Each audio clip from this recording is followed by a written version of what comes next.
Hey, what's going on? It's Rick here. And if you like to keep your iPhone slim, but yet protected, I might have a case for you guys today. This is by PureGear. It's called the Slim Shell. It comes in at about $24.99. There are clear versions of this case, as well as a lot of different colors of this case. Here's the clear one for the iPhone 6. I'm going to demo it on the 6 Plus. I'll tell you a couple of things about this case that I do like is that it has a hard back to it. So this is going to come into play for those of you who maybe are concerned about the bending of the iPhone 6 or 6 Plus. I don't really concern myself too much with that, but I will acknowledge it and say that if you're concerned about it, this is a good way to go because it really minimizes the flex of the phone. The other thing is the buttons. Notice they have this metallic look to them, so it really gives it a slick look. I like the clear because you get a stripe of clear here as well as the back.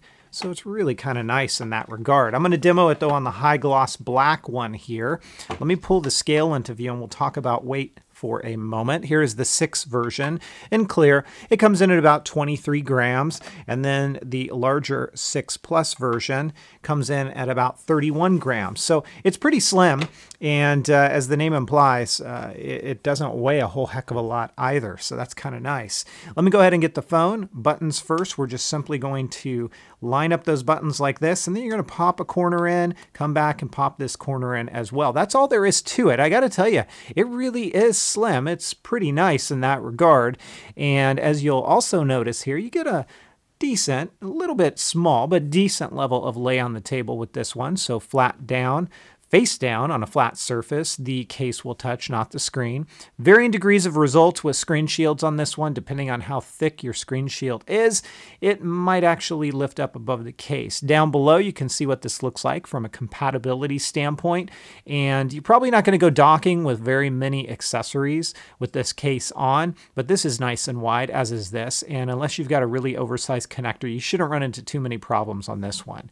Along the side, there is your, like I said, kind of metal look to your button here, and I'll come back and talk about responsiveness in a minute.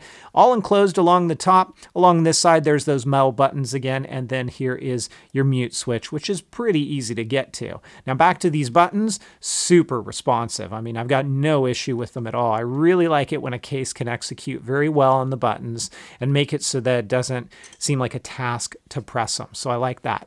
Now with the black one, it's a high gloss. It's going to show a lot of fingerprinting, and it does get a little bit of dust collection here as well, but they've added some small standoffs here, here, and here so that on its back, it's going to minimize the amount of scratching that happens. Now, I anticipate scratching to happen, even though there is a coating on this to minimize that. You're probably going to get some over time. There's some PureGear branding there, and then there's your camera cutout. And of course, you do not have any issues with whiteout or washout in photos or videos. So, you know, if you're looking for a pretty affordable case, again, this comes in right under $25.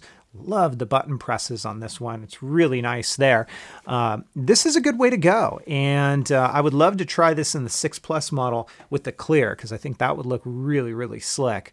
Some of the glossier colors are going to show a little bit more fingerprinting and things like that. But again, it's affordable, it's pretty lightweight, it's going to give you an added level of protection, and it looks nice too. So this case gets my 4.5 out of 5. If you guys have questions, comments, or feedback, as always, please feel free to let me know. Hit me up on Twitter over at metagamers, and I'll catch you guys next time. Take care, everybody, and have fun.